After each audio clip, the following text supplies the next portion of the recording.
Estamos, eu acho que quase todas aqui, né? Estamos retornando do nosso intervalo. Espero que tenha sido revigorante para todas e para todos. Tenham tomado um cafezinho, tenham feito boas conexões, tenham conversado bastante, trocado, compartilhado ideias. É tão gostoso, né? São esses encontros mais descontraídos é que saem excelentes negócios, hein? E aí, aproveitaram? Quem é de São Paulo aqui, levanta a mão. A maioria, né? E aí temos mulheres também de Miami, Flórida. Olha ali, uma salva de palmas. Primeiro, para as mulheres de São Paulo, que é a maioria aqui.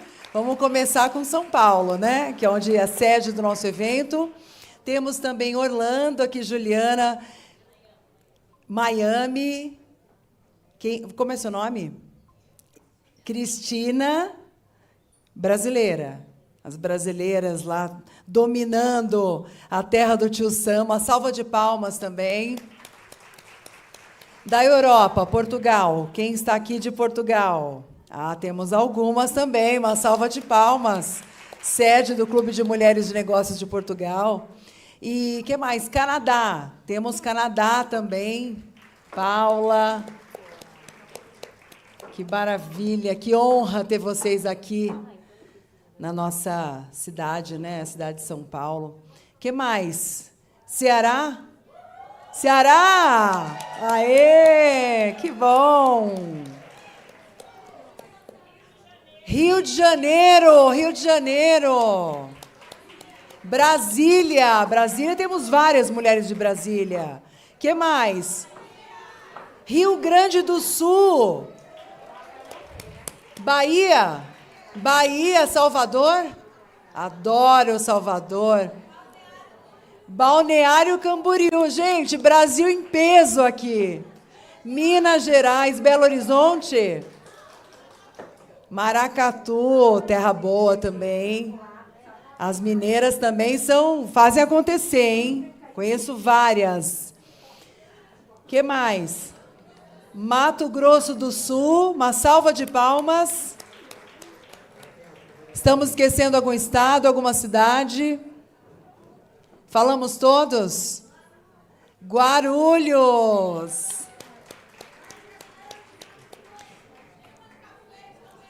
Tem uma de Cabo Verde? Cabo Verde, seja bem-vinda. Primeira vez aqui em São Paulo? Não? No Conecte-se, sim? E é a primeira vez que vocês estão fazendo parte do Conecte-se? Estão gostando? Bom, esse foi o nosso primeiro painel. Depois nós demos uma pausa aqui para o lançamento do livro da nossa presidente, Rijarda Aristóteles, que lançou o livro O Poder do Porquê, né? E é um livro fantástico. Para quem não adquiriu o seu, nós temos no hall ali, tem uma profissional ali vendendo o livro. E é isso, gente. Hoje temos muito, muito, muito conteúdo no Conecte-se 2025. É a 4ª edição.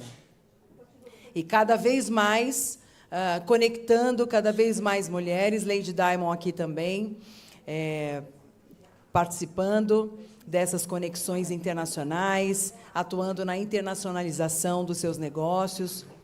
Esse foi o grande motivo de nós estarmos também com essa parceria. Tem muitas mulheres aqui de São Paulo, Brasil, que querem comercializar. Hoje, 20% das empresas só que exportam para fora do país são de propriedade de mulheres. Então, nós temos só 20% de mulheres exportando. Ainda é pouco.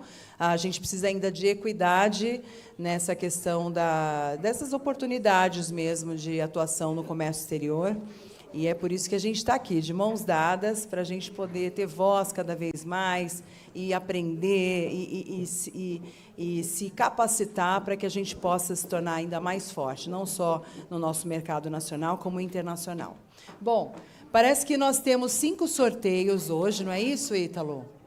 Aliás, parabéns a toda a equipe de produção que, para que esse evento grandioso fosse possível, tem uma equipe aqui por trás, uns bastidores trabalhando, que vocês não têm ideia do sangue que eles dão. Então, uma salva de palmas a todos eles. Parabéns. Muito obrigada por todo o carinho também aqui conosco, viu? Bom, antes da gente fazer o sorteio, vamos começar o nosso painel e depois a gente faz o sorteio dos livros, é isso?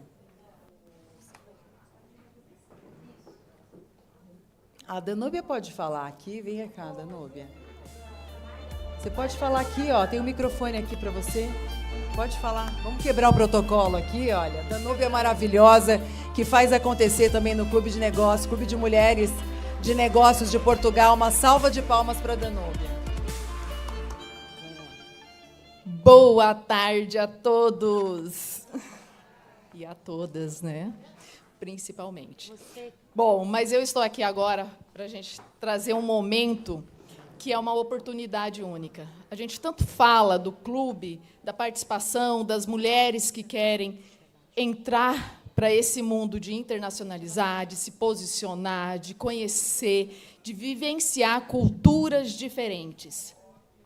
E o Clube Mulheres de Negócio em Língua Portuguesa é o que te proporciona esse momento de você conhecer pessoas hoje em 20 países, se relacionar, fazer negócios, tudo em língua portuguesa.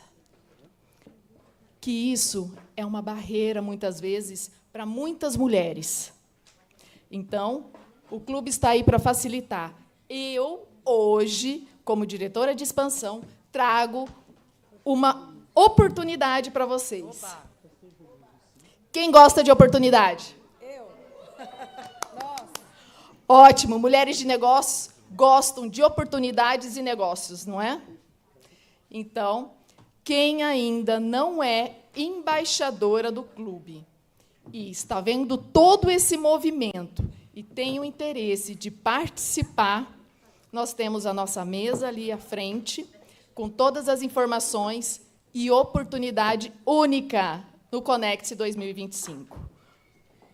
Embaixadoras que queiram fazer parte de todo esse movimento, no plano anual, nós estamos com 20% de desconto e plano vitalício, 30% de desconto. Então, convido todas para depois saberem mais informações e vir com a gente para esse grande movimento e expandir a sua mente e seus negócios para mais de 20 países. Obrigada, Débora. Obrigada a você. Muito bom, vale muito a pena. Eu também faço parte do clube, sou embaixadora com muito orgulho e já fizemos muitos negócios, não só eu como pessoa jurídica, mas também as nossas associadas do Lady Diamond também. Bom, vamos dar continuidade ao nosso painel? Podemos? Então, o segundo painel, a importância social do lucro, promove uma luz sobre comprometimento, responsabilidade e sobre que mundo nós queremos e estamos construindo com as nossas empresas.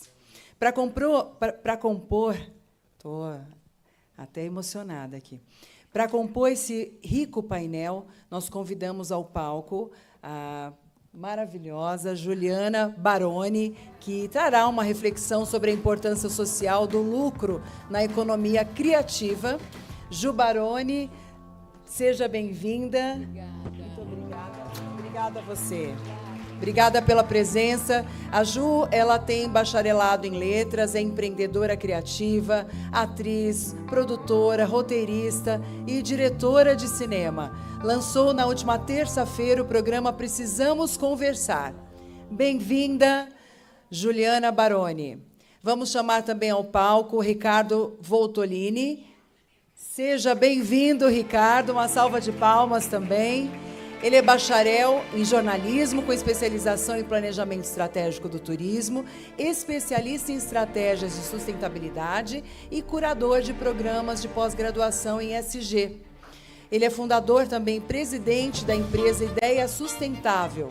O Ricardo, ele trará a sua contribuição com o tema sustentabilidade, inclusão e diversidade, o que o cenário atua o que o cenário atual nos aponta como futuro. Obrigada, Ricardo, pela sua participação. Vamos chamar também aqui ao palco do quarto Conecte 2025, Natália Dias. Seja bem-vinda, Natália, sempre muito elegante também, nos trazendo sempre muitas novidades, inovação. A Natália foi até recentemente diretora de mercado de capitais e finanças sustentáveis do BNDES. Ela é investidora e conselheira de várias instituições públicas e privadas. E a Natália trará um olhar sobre a democratização do acesso ao capital, tecnologias financeiras para uma economia inclusiva. E no online, conforme nós tivemos no anterior, também nós teremos neste painel, direto de Portugal, quero convidar a Rita Veloso, mestre em Psicologia e vogal no Conselho Executivo do Centro Hospitalar Universitário de Santo Antônio, no Porto, em Portugal. A Rita, ela apresentará como práticas de trabalho humanizado podem levar ao maior engajamento e produtividade. Cadê a Rita? A Rita fez uma cirurgia, infelizmente não estará conosco, então vamos mandar vibrações positivas, porque ela está acamada, é isso? Ótimo, então tá tudo bem? Maravilha, Rijarda.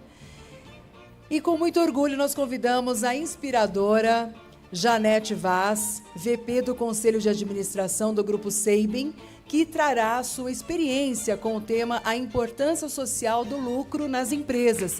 Seja bem-vinda, Janete.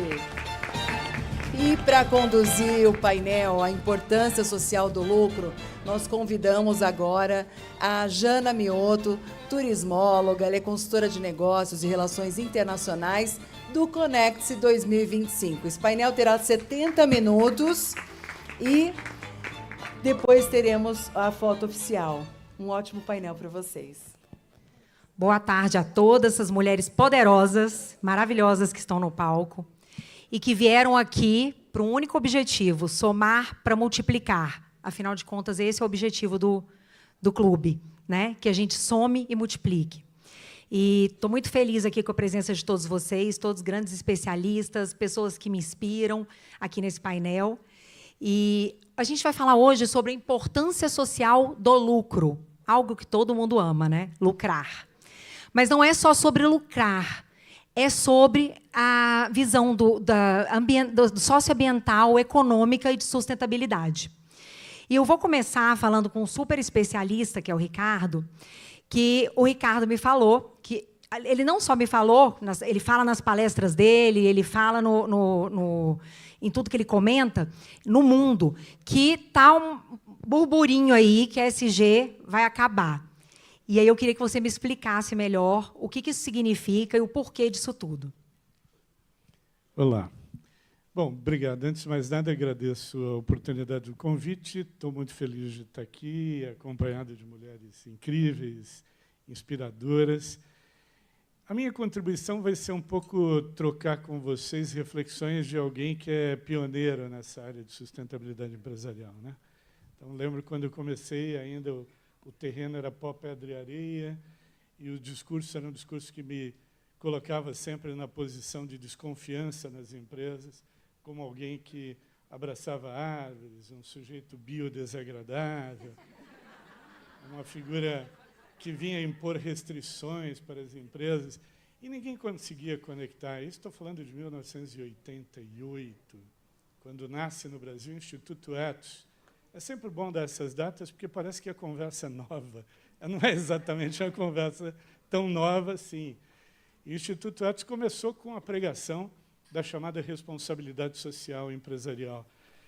Então, Jana, nesses anos todos, 3 décadas, eu ouvi muito falar sobre o fim da responsabilidade social, depois o fim da sustentabilidade empresarial, agora o fim do ESG. Mas, curiosamente, esses assuntos não só não acabaram, como eles evoluíram, né, ao longo dessas 3 décadas, a ponto de hoje considerarmos o ESG como um elemento incorporado à própria lógica do negócio. Então, aquele discurso inicial que parecia romântico, poético, que não parecia ter grandes conexões com o negócio, hoje já é percebido como tal. Mas eu tenho dito o seguinte, seja a palavra que vier a ser, pode ser que daqui a pouco não seja ESG. Já estou ouvindo falar sobre impacto positivo, resiliência. O nome realmente é o de menos, né? O mais importante é entender a conjuntura, o momento que estamos vivendo. Neste momento, há dois fatores absolutamente incontestáveis que estão pressionando para que as empresas sejam melhores para o mundo. Eu gosto dessa expressão, criada pelos proponentes do Sistema B, que, ao invés de ter as melhores empresas do mundo, os melhores líderes do mundo, está na hora da gente pensar em empresas melhores para o mundo, o que significa, na prática, empresas mais éticas e transparentes, mais cuidadosas com as pessoas, todas as pessoas no seu entorno, e mais respeitosas em relação ao meio ambiente. É basicamente isso. Há dois fatores importantes. O primeiro, um fator ambiental ou climático que é incontestável. Estamos vivendo uma situação de aquecimento do planeta insustentável e que está nos levando para situações em que seremos desafiados na nossa capacidade de resiliência. Ponto. Não vou nem entrar nos estudos e pesquisas, todos conhecem. A minha fala é curta, eu não vou me deter nisso. Segundo aspecto importante que todos já perceberam, as empresas estão no momento de troca de comando. Já perceberam isso ou não? Quem está assumindo a empresa hoje são os milênios. E, bom, o lado bom dessa discussão é que os milênios vêm com um chip pró-sustentabilidade. Eles estão demandando empresas melhores para o mundo, mais sustentáveis, mais comprometidas com o meio ambiente, mais respeitosas às diferenças. Tente dizer para um milênio hoje que você trabalha, que a sua empresa não tem uma política de diversidade, equidade e inclusão. Difícil, porque eles nascem neste mundo em que isto é um valor. Então, estes dois valores combinados me fazem crer que, ainda que haja movimentos, e eles existem, de discussão do ESG, esses movimentos perdem a força diante do tamanho desta força maior, que é as sociedades que querem empresas melhores para o mundo e, portanto, olham pela perspectiva de um lucro que tenha uma relevância social, eu acrescentaria até socioambiental. As duas dimensões estão muito ligadas. Eu duvido hoje que haja alguém das novas gerações que aceite muito facilmente estar numa empresa que degrada o meio ambiente, que polui o rio local, né, que destrói relações com as pessoas, que pratica assédio moral sexual. Eu duvido. Né? Evidentemente que vamos separar o mundo entre pessoas mentalmente sãs e mentalmente insanas. Então, estou falando do bloco dos mentalmente sãos. Né? Que é difícil hoje você contestar a diversidade, equidade e inclusão, sob qualquer perspectiva. As empresas já descobriram que isso é importante. Tanto é verdade que, mesmo com o movimento americano, com o pacote de maldades do presidente Trump, que tem entre os seus principais itens o aniquilamento dessa discussão em nível local nos Estados Unidos, as empresas americanas no Brasil seguiram com as suas políticas, porque entenderam que era algo que não podia ser mexido, porque se transformou num valor, e é um valor desejado por essas novas gerações. Eu acho que, e aqui vai a tese da minha fala inicial, eu acho que a solução ela vem exatamente de um entendimento destes grandes desafios socioambientais, me incluo os de governança, né? É bom lembrar que governança, leia-se sempre ética e transparência, essa discussão entrou com mais força no mundo empresarial após as crises de reputação dos bancos que entraram na roda viva da crise econômica de 2008. Né? Vocês lembram o que aconteceu com a especulação imobiliária nos Estados Unidos? E ali tem um fato muito interessante que passou despercebido pela maioria das pessoas, que foi a direção da Harvard Business School vir a público, naquele momento, e dizer: erramos em algum momento na formação dessas pessoas. Em que erramos? Porque, obviamente, são mentes geniais, né? Formadas numa super escola, altamente capacitadas, com um domínio completo dos conhecimentos de gestão. Mas faltava a essas pessoas atitude. E a atitude está ligada a valores. E aí eu tenho dito sempre, há duas maneiras de olhar para a ESG ou sustentabilidade empresarial. Com um fardo pesado a se carregar, um conjunto de custos e obrigações burocráticas, né? E só com o apito dado lá pelo Trump, a gente já teve empresas brasileiras parando de fazer investimento em processo de ESG. Só com apito, só com um sinal. É porque ali falta convicção. E aqui eu vou lembrar um cara que foi muito importante para mim, alguns de vocês devem conhecer, hoje o presidente da Natura Company, Fábio Barbosa, quando lá atrás, assumindo a cadeira de presidente do Banco Real, propôs uma discussão de tornar o banco mais sustentável. E foi o primeiro líder empresarial de banco a tomar a decisão de não emprestar dinheiro para empresas que derrubavam árvores ilegalmente na Amazônia. Estou falando de 1999, 2000. E o Fábio tinha uma expressão que ele usava, que eu acho que cabe muito para esse momento. Há três maneiras da empresa entrar nessa discussão: por convicção, conveniência ou constrangimento. Quem entrou nos últimos 4, 5 anos na onda do ESG global, entrou por constrangimento, já estava pressionado a fazer. Ou pelos financiadores, pelos atores de mercado, né? Quem entrou um pouco antes, entrou pela conveniência de fazer, o meu concorrente está fazendo, eu tenho que fazer, não posso ficar atrás. Quem entrou por convicção tem um olhar, e é isso que eu queria dividir com vocês, para o tema, que não é de risco, mas de oportunidade. Justamente a oportunidade de transformar a empresa num agente de transformação positiva para os seus públicos de interesse e para a sociedade. E aí tem dois aspectos importantes para empresas que têm este olhar. E dois aspectos que, para mim, fazem uma diferença grande quando eu estou falando de ESG para valer e ESG para constar, que é cultura orientada por valores, mais liderança sustentável, ou consciente, ou disruptiva, ou B, ou regenerativa, os nomes variam, mas eu estou falando de uma liderança consciente de qual é o seu papel hoje, com um olhar mais estadista para o futuro, e não um olhar orientado, esse olhar orientado por curto prazo, baseado em pensamento econômico do século passado, ganhar muito dinheiro num curto espaço de tempo, ao menor custo possível, é uma conta que não fecha mais. Principalmente ao menor custo possível, porque sempre alguém está pagando.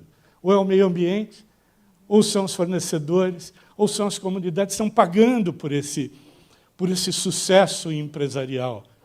E é uma medida de sucesso empresarial ainda este pensamento econômico que é do século passado, Escola de Chicago, inclusive.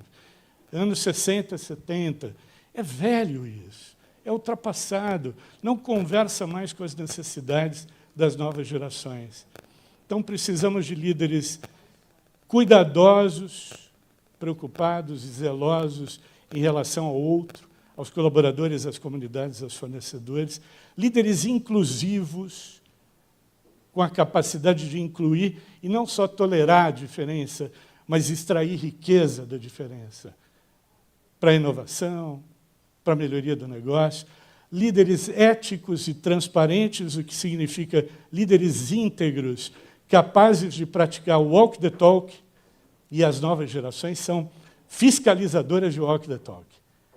Qualquer coisa que eu disser aqui, eu serei cobrado por alguém daqui a 3 anos. Vai dizer, olha, eu fui no Conex lá e você falou um negócio.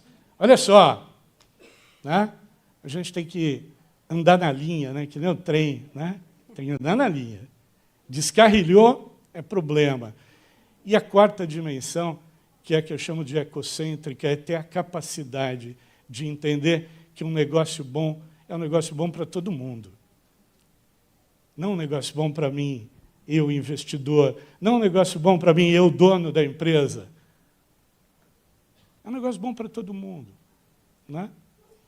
Essas 4 dimensões eu acho que definem bem o que é uma liderança sustentável, e é esta liderança sustentável que atua para criar ou fortalecer uma cultura orientada por valores. Empatia, respeito ao outro, solidariedade, justiça, são virtudes pré-aristotélicas. Os filósofos gregos estudaram 300 anos isso. E a grande contribuição que eles deram para a humanidade ainda hoje é que, se a gente quer fazer com que a nossa vida valha a pena, não só a vida de cada um de nós, pessoal, mas a vida profissional, a gente tem que botar significado e propósito nisso. Significado e propósito tem a ver com o outro, não a ver consigo próprio. Esse era o recado que eu queria deixar para vocês na abertura desse bate-papo. Eu acho que as minhas colegas... Sensacional, Ricardo. Muito obrigada pela sua rica contribuição. Eu queria agora falar com a minha inspiração, Janete Vaz, especialista em saúde, diagnóstico, laboratório, 40 anos de história. Eu fico imaginando, Janete, quando você começou, era ainda ficha de papel, né? Ficha de papel. E hoje em dia o Sabin, né? Ele tem um aplicativo, que ele tem todo um diagnóstico do cliente. Eu queria que você contasse para a gente essa experiência. Como que vocês passaram, né, essa fase com toda a questão da sustentabilidade? E, além disso, você me falasse um pouquinho também dessa coisa maravilhosa que sua empresa tem, que é uma empresa que é repleta de mulheres. Bom dia, boa tarde a todos, né? Obrigada aí a todos que estão aqui. É um prazer a gente estar compartilhando um pouco da nossa história. Obrigada, Jana, pelo convite. Adorei participar com vocês. O Ricardo falou de tanta coisa interessante aqui, lembrou do Edson, né? Eu fui premiada pelo Edson. E também ele falou, a pergunta para ele eu achei extremamente interessante, porque a pergunta sobre o ICD vai acabar, né? E a hora que eu ouvi, eu falei assim, como que ele vai acabar? O SEIB pratica ICD há 40 anos. Desde o momento zero da nossa história, nós praticamos ICD.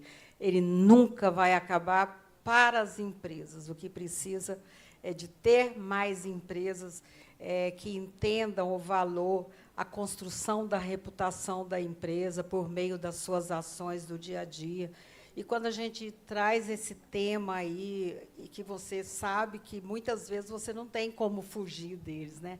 Era papel mesmo, ainda é, infelizmente.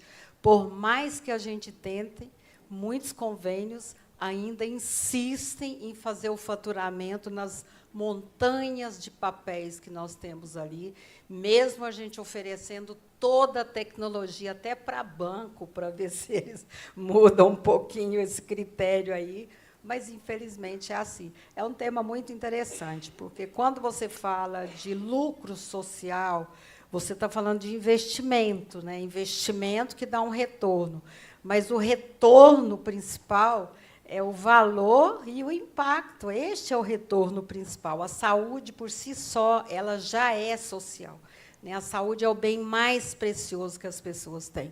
Então, a gente precisa de cuidar da saúde das pessoas, mas da saúde do negócio, da saúde financeira do negócio, com a responsabilidade toda que envolve um negócio financeiro, a saúde que você precisa de ter também, trazendo a ética, porque eu falo, a consolidação da reputação de uma organização é ela ter governança, ela ter transparência, ela ter ética. É isso que faz a gente... Eu durmo em 5 minutos, gente. A minha vida inteira, eu durmo em 5 minutos, porque eu durmo tranquila, sabendo que eu fiz o meu melhor todos os dias. Desde o dia que eu tinha 29 anos e resolvi abrir uma empresa com uma sócia, que é a Sandra, com 3 funcionários, e a gente decidiu muitas coisas importantes ali naquele momento.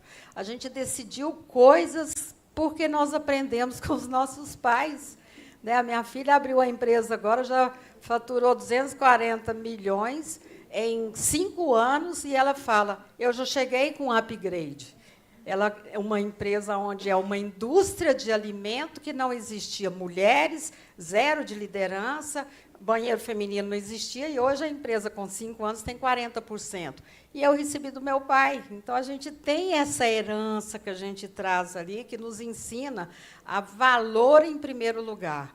Né? Quando o papai falava, sua palavra vale mais do que a sua assinatura, quem não sabe administrar o pouco jamais vai saber administrar o muito, ele estava falando disso. Né? E a gente caminha dentro desses processos onde a gente sabe que isto é responsabilidade social.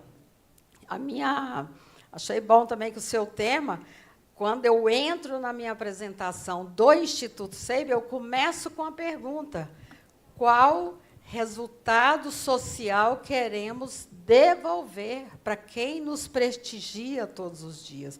E o resultado social passa por isso.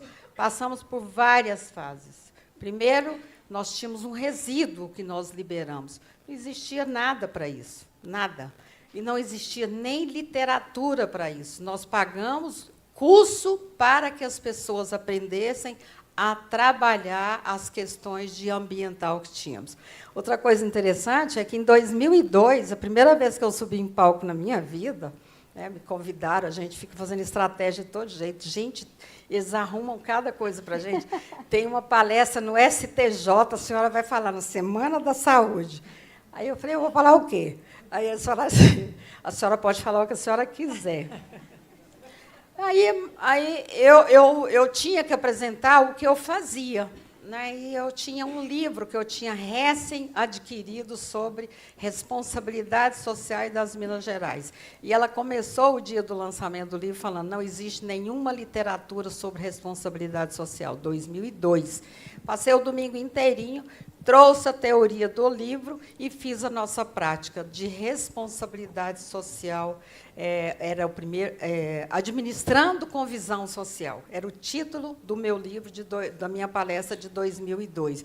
E eu coloquei todas as responsabilidades sociais que nós tínhamos internamente, porque eu acreditava que, primeiro, eu precisava de garantir dentro de casa essa responsabilidade com todas as pessoas e com os nossos clientes.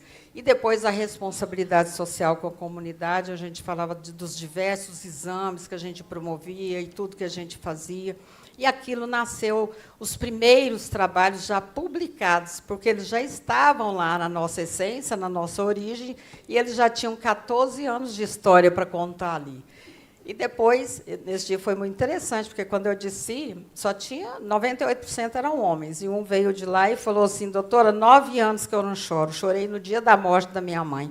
Hoje eu chorei com a senhora apresentando essa história que a senhora trouxe aí. E outra palestra muito interessante que eu resgatei também, em 2012. Eu fiz uma palestra no BRB e eles deram o título de Empresas Socioambientalmente Corretas. E ali era o ICD puro, perfeito. 2012, eu fiz toda a apresentação das nossas ações ambiental, eram 2 páginas, dois slides que eu tinha só de ambiental. Mas tinha todo um tripé do ICD, estava ali em 2012 desenhado. Então, a gente olha hoje e vê o quanto nós podemos fazer muito mais, o quanto nós podemos devolver.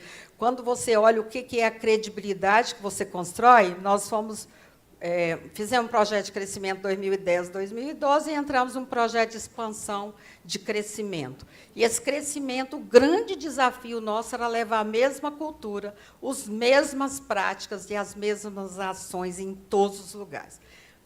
Quebramos paradigmas, falamos que não viríamos para São Paulo. O professor da Fundação Dom Cabral disse que precisava. Eu falei, não, nós vamos para onde precisa da gente, Norte e Nordeste. Falei, de jeito, e nós começamos ali. Manaus, Belém, Tocantins, aí surgiu a oportunidade em Uberaba e Salvador. Essa foi a nossa primeiro plano de expansão em 2012, que nós, a cada 2 meses, entramos em um estado. Hoje nós estamos, a partir daqueles 3 funcionários, com mais de 7 mil funcionários, 378 unidades de negócio, em 78 cidades, em 23 mil pacientes por dia, né? E a gente tem 77% de mulheres, estamos em todas as regiões do Brasil, 74% de liderança feminina. E em todos os lugares que nós chegamos, nós levamos a mesma qualidade, o mesmo projeto. O Instituto Sabin, o gestor do Instituto Sabin tem tudo que tem o gestor financeiro da empresa, né? É tudo integrado e tudo tem muito valor ali dentro. Então, quando a gente olha os resultados que isso geraram muitos resultados, né? Nós temos 67 projetos em andamento em todas as regiões do país. Todas as portas que abrem, sabem que o Instituto vai entrar ali com a mesma determinação, com o mesmo retorno. E é assim que se constrói a empresa. Mas, contando também de negócio, o que constrói tudo isso aí, o que faz o crescimento de uma empresa, de um negócio, agora a gente fala estratégico. Quando nós fomos começar essa expansão, eu falei para a nossa CEO, falei, olha, se você planeja crescer, então estruture também. E fomos atrás de um espaço no Saam, porque fugia do centro, era próximo, facilitava a logística, e tudo pequeno, cheio de vende-se para todo lado. Achamos um galpão da Volvo e ali nós construímos nossos 30 mil metros quadrados ali. Mas aquela região é no Saam. O Saam é setor de abastecimento de armazenagem norte, em Brasília.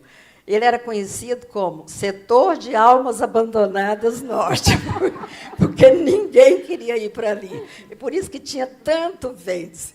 Aí, quando nós fizemos o primeiro buraco, que fez aquela imensa estrutura ali, aquela crua enorme, todas as placas de vende-se sumiram. Por quê? A credibilidade de que ali ia chegar uma empresa que ia melhorar aquele local ali. Não tinha nada, não tinha asfalto, não tinha nada, nada, nada. Só o fato desta empresa chegar ali mudou toda aquela região ali economicamente, melhorou todo aquele espaço e todo mundo cresceu junto. Cresceu o SEIB e cresceu toda a comunidade onde ele chegou. Maravilhoso, Janete. Que história. Você realmente nos inspira muito. Natália, você que vem de uma longa carreira no mercado financeiro, você acredita na função social da economia?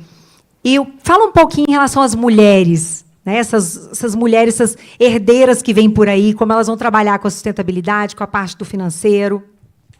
Tá, Joé. Bom dia, pessoal. Um prazer estar aqui. Eu queria começar agradecendo a Rijarda pelo convite e parabenizando toda a organização do Conecte-se. Cada ano o evento está melhor, maior, e é sempre uma honra participar aqui com vocês. Bom, é difícil falar, depois do Ricardo, depois da doutora Janete, eu vou tentar, talvez, complementar um pouquinho a fala deles e refletir um pouquinho de qual é o papel do mercado financeiro nessa agenda e encaixar aí um pouquinho o papel das mulheres, que eu acredito, a gente fala que o futuro é ancestral e é feminino.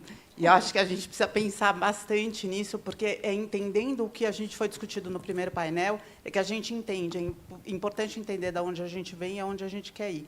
E acho que a gente tem um papel fundamental para fazer nesse sentido. Bom, o Ricardo falou bastante dessa evolução do conceito de ESG, e eu acho que, só trazendo, foi uma evolução do próprio capitalismo, né? O capitalismo de shareholders, que era onde a gente só investia para trazer lucro, pura e simplesmente, em detrimento de outras partes interessadas, ele foi superado com esse conceito do capitalismo de shareholder, que é quando a gente leva em consideração a desigualdade social, o impacto ambiental, e traz isso para a conta, porque tem muito a ver em não precificar o dano que estava sendo causado para essas partes, né? E isso é bastante relevante. A gente tem visto, esse conceito não é novo, é da década de 80, o ESG, o termo, ele é mais recente, ele é de 2004, mas aqui eu também queria fazer um parênteses, como o Brasil foi pioneiro nessa agenda. A Constituição Brasileira de 88, que é a Constituição Cidadã, ela é uma Constituição ESG também. O artigo 170, ele fala da lei da ordem econômica, ele coloca lá a redução das desigualdades regionais, ele fala na proteção ambiental, fala em fomentar pequenas e médias empresas e fala da função social da propriedade. Então, é muito importante, e o Brasil liderou a Rio 92, que foi uma primeira grande conferência, quer dizer, primeira grande, não sei, mas uma grande conferência do clima, né? E o próprio, no BNDES, onde eu estava, o Departamento do Clima do BNDES, ele é de 88. Então, assim, uma loucura. A gente precisa se apropriar também, porque a gente tem sabedoria, né? Por isso que eu falo que é importante a gente refletir sobre esses aspectos. Bom, onde que a gente está hoje? Acho que duas coisas, né? Primeiro, o mercado financeiro ele tem um papel relevante nessa agenda, em promover essa agenda, porque eu só acredito que a alocação correta de capital é que faz as coisas mudarem. A gente precisa de dinheiro para financiar essas coisas. Quando a gente olha qual é o número que é necessário para a gente fazer a transição, aí depende da estimativa, mas vamos falar assim, para entregar a Agenda 2030 da ONU, a gente precisa de 4 a 6 trilhões de dólares por ano. Aí você fala assim, putz, isso é muito. Não é. O estoque de riqueza, só de ativo financeiro no mundo, é 120 trilhões de dólares. O subsídio para a indústria fóssil é 7 trilhões de dólares por ano. E aí, então, assim, tem uma série de métricas que a gente pode trazer aqui, como é uma questão de escolha. É escolha e vontade. E eu acho que é isso que a gente, quando o Ricardo fala de liderança, o que a gente precisa de líderes é que entendam isso e que façam as escolhas corretas para a gente poder fazer essa alocação de capital onde a gente precisa, de fato, mudar o jogo. Vocês vão me perguntar, bom, essa agenda está sob ataque?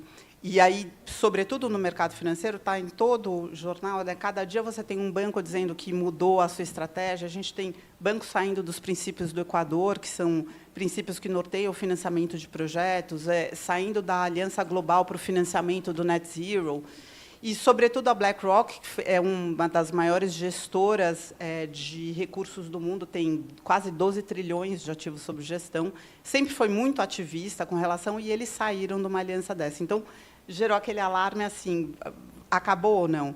Na minha visão, e aí eu estou muito alinhada com o Ricardo, tem a pressão da sociedade, mas tem também, talvez, como todo movimento, uma evolução do conceito. Porque o ESG, quando ele era visto só como filantropia, ele tem duas... Primeiro, ele é custo, e depois ele não é escalável. Então, portanto, não é sustentável aquele conceito inicial. No segundo momento, você tem as empresas indo para essa agenda porque elas estão querendo gerenciar risco financeiro. E aí também você está com um olhar de custo ainda. Ele é bom, já é uma evolução, mas é um olhar de custo.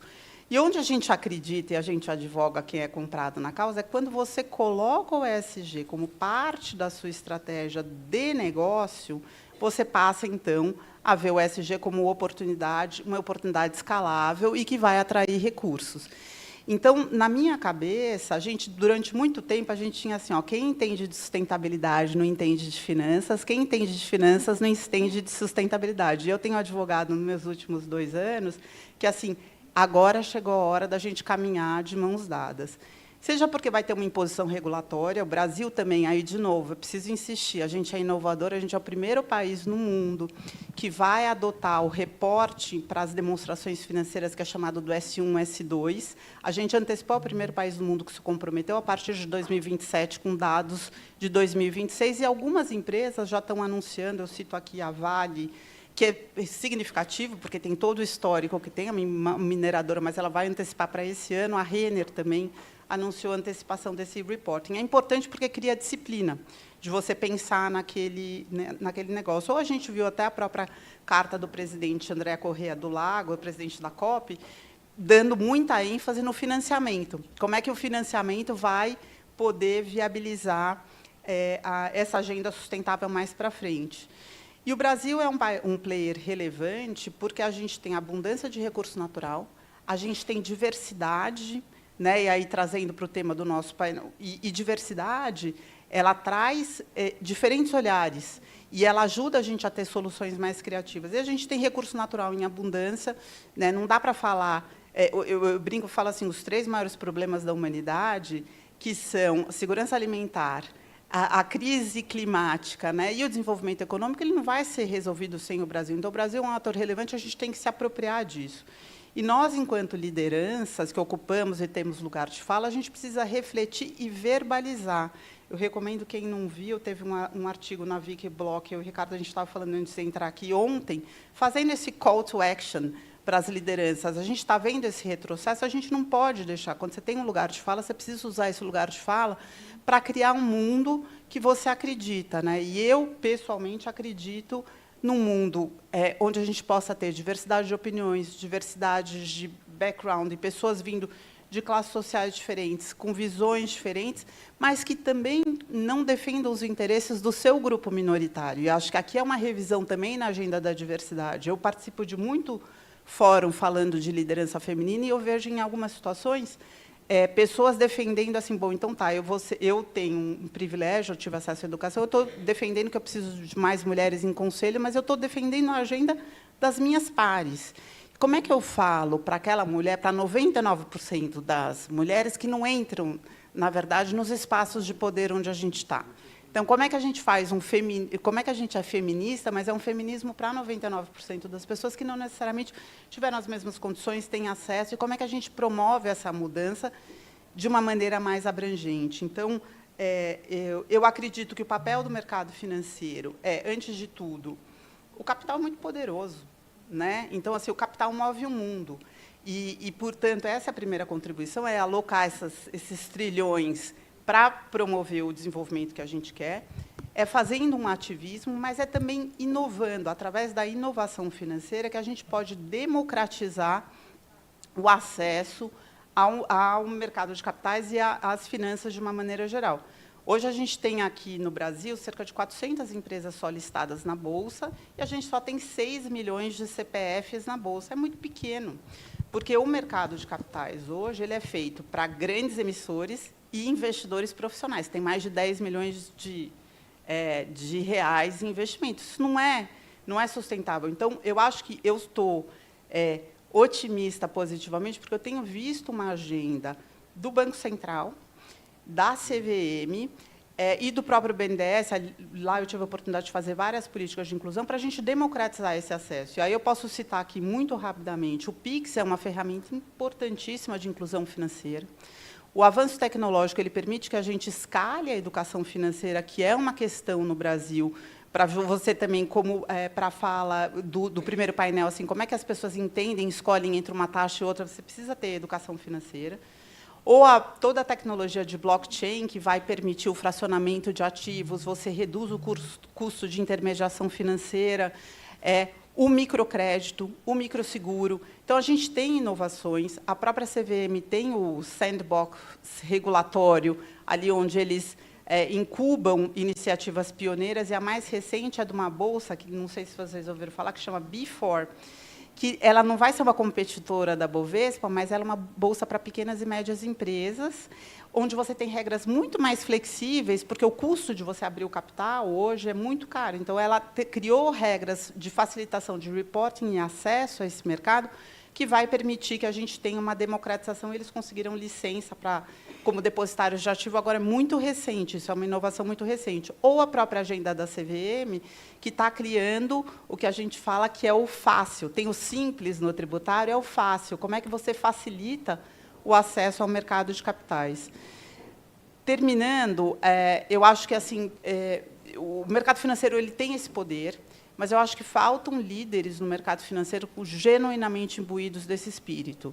E aí eu acho que a pressão social é vocês, né? Não tem PIB, PIB é pessoa, né? Assim, a gente brinca assim, PIB é essa coisa etérea que a gente não sabe o que é, e PIB não é a melhor maneira de medir o sucesso de uma sociedade, porque se eu for lá e desmatar uma floresta, eu estou gerando atividade econômica, estou gerando PIB, mas eu estou gerando bem-estar.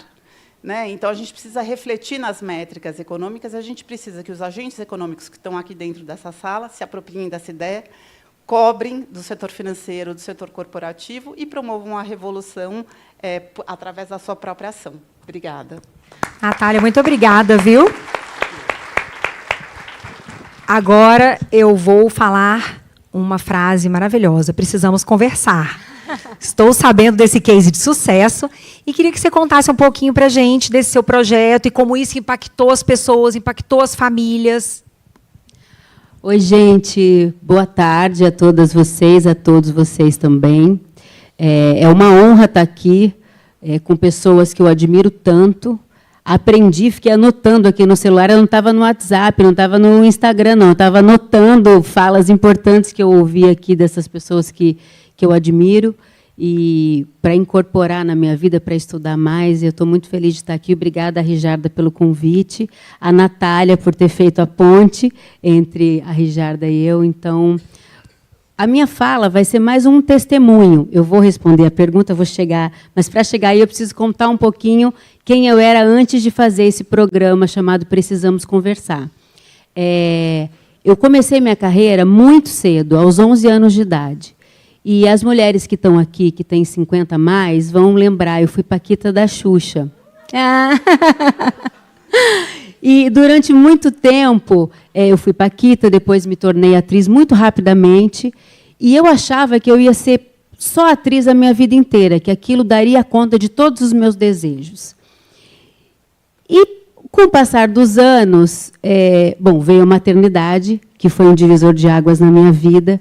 Com a maternidade, eu mudei de estado, saí do Rio de Janeiro e vim para São Paulo, mudei de estado civil, me casei e vim para cá. Me casei com um cara que tinha 2 filhos do primeiro casamento, então a minha vida mudou radicalmente, eu foquei muito na maternidade.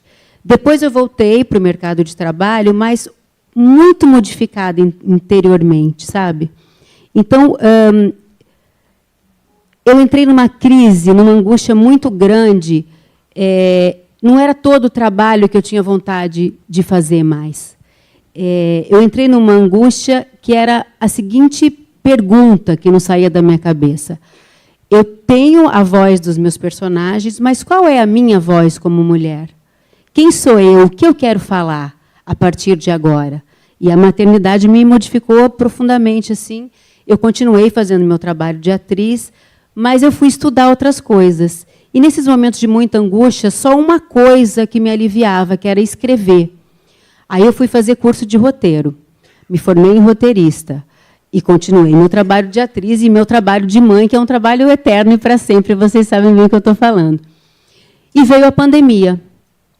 Quando veio a pandemia, essa angústia se intensificou porque os teatros fecharam, as novelas não estavam mais sendo gravadas, ficamos todos isolados, aquela tragédia no Brasil, 700 mil mortos, e a minha angústia só aumentou. O meu pai, na época, foi o último ano de vida dele, infelizmente, ele estava com câncer terminal, eu tive que ficar isolada num sítio, não pude visitar o meu pai, que era meu maior fã. Então, essa angústia também se somou à minha angústia artística. E eu falei, o que eu vou fazer da minha vida agora? Eu vou deixar de existir? Né? Porque eu só existia trabalhando na minha cabeça. Né? E aí fui fazer, dentro do meu sítio, eu comecei a escrever uma série, uma websérie, chamada Já Deu Certo, em que essa personagem que eu mesma fazia era uma escritora em crise criativa. Então, eu usei a personagem para falar de um tema que eu estava vivendo dentro de mim. Fiz esse papel, gravei, fiz todas as etapas desse programa, escrevi, chamei amigas para fazer comigo os papéis, produzi, fiz cenário, figurino, câmera, luz, direção, tive que fazer tudo, não tinha equipe, né? A gente tinha que estar isolado naquele momento. Edição, lançamento, lancei e foi um sucesso. Aquilo começou a me apontar um novo caminho. Depois da pandemia, voltei à minha vida, voltei ao meu trabalho de atriz, a gente foi retomando aos poucos, né? E aí chegou um momento em que o meu marido, Eduardo Moreira, foi logo depois da eleição de 2022, todo mundo dizia, o principal xingamento naquele momento, para quem é do campo progressista, era você está querendo a volta do comunismo, que nunca existiu no Brasil, né? Então vai para Cuba.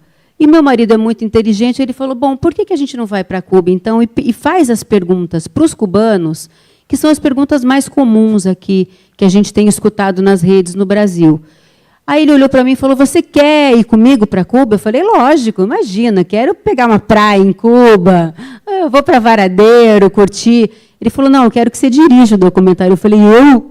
Ele falou, claro, eu estou vendo esse seu caminho de busca, por que não? Vamos trabalhar juntos. Eu falei, ai, meu Deus, que perigo, imagina. Eu podia arrumar um divórcio, né, no meio do caminho. Mas não, deu muito certo, nós fomos para Cuba, voltamos, eu fiz esse documentário, é a minha estreia como diretora, E olha só, deu tão certo que nós ganhamos um prêmio ano passado de melhor documentário brasileiro no prêmio no Festival de Cinema de Los Angeles, em novembro do ano passado. E eu, como obrigada. Eu fico muito contente com esse aplauso, porque é claro que a minha estreia num negócio novo, eu precisava de validação. Eu não sabia se eu era boa o suficiente ali, naquele novo trabalho. Eu sabia que eu, como atriz, tinha talento e estava num caminho crescente. Mas, como diretora, era uma ousadia, né? Eu já pegar um tema tão importante e estrear na direção. Então, aquele prêmio me deu segurança, me deu confiança. E aí, estou chegando agora para responder a sua pergunta. E aí, quando eu volto, tem esse prêmio, eu comecei a pensar, eu sou mulher, e agora eu estou começando a descobrir qual é a minha voz, e eu quero me juntar a outras mulheres com vozes diferentes, mulheres diversas, para falar com o público em comum, para pegar assuntos, principais assuntos do noticiário, e discutir, mas sob a ótica feminina. Então, eu comecei a ligar para as amigas, esse espírito empreendedor que vive em mim. Comecei a ligar para algumas amigas ou algumas pessoas que eu não era amiga, mas que eu era fã e conhecia já. Então, liguei para Nina Silva, que é uma mulher, não sei se vocês conhecem, mas quem não conhece tem que conhecer. Ela é uma mulher preta, retinta, que foi eleita a mulher mais disruptiva do Brasil o ano passado, se eu não me engano. Ela é uma especialista em economia e tecnologia. Liguei para ela, ela topou na hora bater esse papo comigo. Liguei para Márcia Tiburi, filósofa, que também topou. Liguei para a Açucena, que é uma cantora, que eu sou muito fã, eu conhecia a voz dela, ela tinha um grupo chamado Bahia System, Bahia e a Cozinha Mineira, agora ela está fazendo carreira solo, é uma mulher trans. Eu queria que tivesse uma voz diferente nesse programa feminino. Chamei ela aceitou na hora, o que eu fiquei muito surpresa, porque ela tem uma agenda de shows assim, muito intensa. E chamei também a Sara Zara, que quem me apresentou foi o Frei Davi, que é uma mulher, também uma mulher negra, que a mãe é indígena, e que é uma comunicadora que usa as redes para falar como... É uma voz do povo, sabe? É uma mulher simples, é uma mulher que pega os assuntos, é uma mulher muito inteligente e que fala uma voz diferente. Ela vem de um lugar de periferia, de Belo Horizonte, que é muito diferente do lugar onde eu venho, que é muito diferente do lugar onde todas essas mulheres vêm. E todas toparam, e eu falei, e agora eu tenho que colocar esse programa de pé. Como que eu vou conseguir fazer isso? As parcerias, elas acontecem quando você tem uma ideologia em comum, porque a gente não tem patrocínio, eu não tinha dinheiro para botar esse programa de pé no Instituto Conhecimento Liberta, que é o ICL, que é um canal de notícias progressista. Mas todo mundo foi se aproximando, foi curtindo a ideia. Eu precisava e queria, na direção, uma mulher, então eu chamei a Pati Rubano, que é uma diretora do GNT, que dirigiu Saia Justa por anos e que é fã do ICL, do noticiário do ICL, queria trabalhar com a gente, eu não tinha dinheiro para pagar a Pati Rubano, mas ela quis se associar a nós. A TT Castanho é a roteirista, então é uma equipe 100% feminina, para a gente tratar desses principais assuntos da semana e dar voz para essas mulheres diversas. Então, e numa grade que tem muito mais homens do que mulheres nesse canal, agora estou chegando eu com 5 mulheres para falar sobre o que a gente quiser falar, sobre tudo que a gente precisar falar, para dar voz para as mulheres, porque nunca é demais. Nós somos a maioria da população.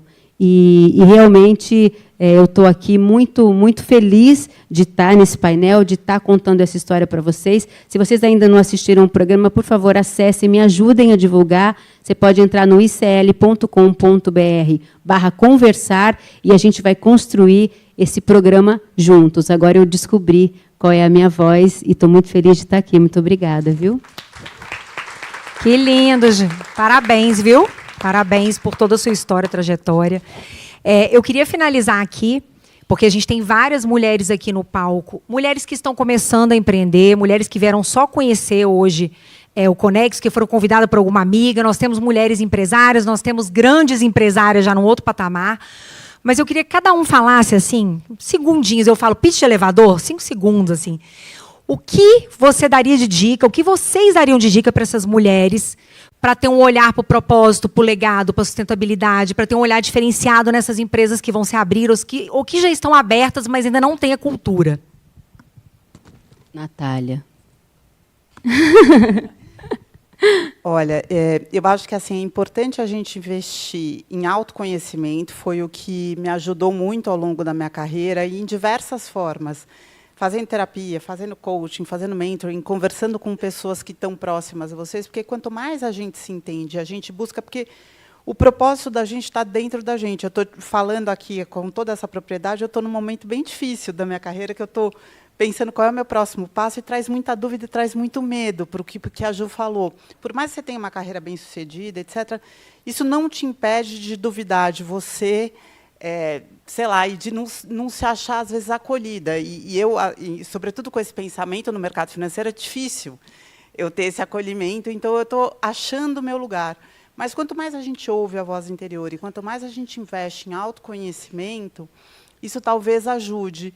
E procure se conectar com pessoas que pensem igual e com que pensem diferentes. Ouçam. Eu acho que escuta ativa, ouça a si mesmo e ouça aos outros e construa o seu caminho. Ai, que lindo, sensacional. Janete, vamos lá. Bacana isso, porque eu acho que o caminho é esse aí mesmo, né? Muitas empresas já nascem com esse olhar. Como eu falei, eu trouxe experiências, né? Eu trouxe agregado experiência. Não existia tanta facilidade para obter informações igual hoje nós temos, né? A vontade aí. Nós tínhamos que buscar mesmo, nós tínhamos que investir. Nunca faltamos a um congresso, porque era ali que nós íamos aprender. Então, vem a segunda parte, que é ter humildade, né? Tem muita gente com vontade de te ajudar, tenha coragem de pedir ajuda, mas busque conhecimento, invista no seu autoconhecimento. Corra atrás de metodologia, busque ferramentas que vão te ajudar nesse processo de fazer a sua empresa ser uma empresa diferenciada, uma empresa auditada. A auditoria nos ajuda demais. Cada processo de auditoria você aprende muito mais ainda. Então, é levar essa dinâmica de isso precisa de partir do seu coração. Você quer, você consegue. A gente, se olhar hoje, né, 33% da população brasileira vive na linha de vulnerabilidade. É nossa responsabilidade isso. Se você olha empresas, o SEIP sempre teve esse olhar de cuidar, de zelar, e eu falo que vem do DNA da minha mãe, que ela cuidou e zelou. Ela era mais velha, de 8 irmãos, a mãe faleceu no parto do 8º. Então, a mamãe foi esta mulher que ensinou para a gente o olhar do servir e do ajudar. Mas, agora, falando em empresa, você olha uma Natura, quando ela pega aquela organização e faz isso aí acontecer, fazendo produtos prêmios vindo da Amazônia, cuidando de cultura, cuidando de tudo aquilo ali, você falou da Amazônia, eu vou falar também. Agora, você olha, nós estamos em Manaus, 49% daquela população ali está abaixo da linha da pobreza, com mais de 1.000 indústrias. Então, precisa de ter o olhar, a vontade, o querer. Então, queira. Adorei você fazer essa pergunta, porque a minha angústia é que todo lugar que eu subo, as pessoas falam, a senhora é minha inspiração, a senhora é minha inspiração, mas ninguém quer fazer o que a gente faz, né? Então, esse é o problema. O caminho é esse. Dá trabalho, mas vale a pena, né? Vamos, Ricardo, agora. Bom, quem sou eu, né, para dar recado para mulheres aqui, mas deixa eu dizer uma coisa, confessar a vocês que a experiência mais importante que eu tive estudando liderança para a sustentabilidade nos últimos 15 anos, com uma repercussão muito importante para a minha vida pessoal, foi desenvolver a minha dimensão feminina o máximo possível.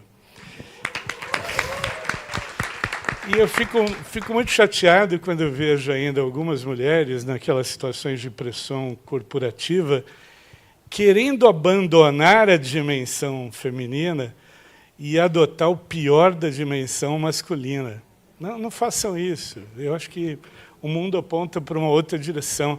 Essas características do cuidado, do olhar inclusivo, do ouvir, são muito femininas e elas acham isso é importante para um novo jeito de gerir negócios, mais humanizado, né, mais ético, mais transparente, mais inclusivo.